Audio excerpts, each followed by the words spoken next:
بسا اوقات ایسا ہوتا ہے کہ قربانی کا جانور جو ہم لے کر آتے ہیں، خرید کر لاتے ہیں، وہ یا تو مر جاتا ہے یا پھر کبھی بھاگ جاتا ہے یا کبھی کچھ لوگ اس کو چوری کر کے لے کے چلے جاتے ہیں۔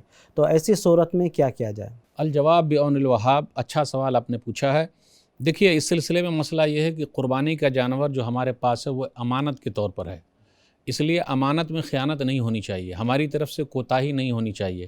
لیکن اگر دھوکے سے ہو جائے، بھول چوک سے ایسا ہو جائے جیسا مر جائے یا چوری ہو جائے یا پھر وہ بھاگ جائے، ہماری طرف سے کوتاہی نہیں ہوئی ہے تو ہمارے لیے کوئی مسئلہ نہیں۔ لیکن ہماری طرف سے کوتاہی ہوئی، ہم نے اس کو باندھ کے نہیں رکھا، اچھی رسی نہیں لائے، اچھی جگہ پہ نہیں رکھا، اس سلسلے میں ہم ذمہ دار ہیں۔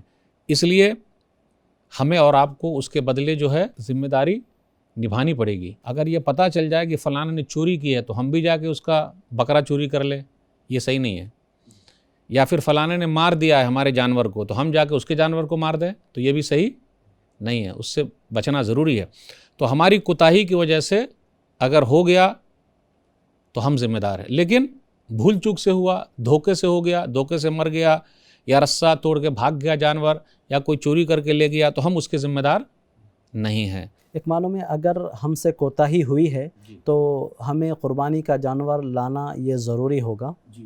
اگر کوتاہی ہوئی ہے تو، اور نہیں ہوئی ہے تو کوئی حرج کی بات نہیں۔ مرسی ایجوکیشن سسٹم آپ کے لیے، آپ کے اہل خانہ کے لیے، لڑکیوں کے لیے، بزرگ خواتین کے لیے، معصوم بچوں کے لیے بہترین عالمی سطح کا تعلیمی نظام لا رہا ہے۔ عقیدہ، دین، فقہ، تجوید، ایسے اسلام کی بنیادی بہترین تعلیمات سکھائے جائیں گے۔ لہٰذا آپ اپنے بچوں کو، گھر کی خواتین کو ضرور اس پروگرام میں شریک کروائیں۔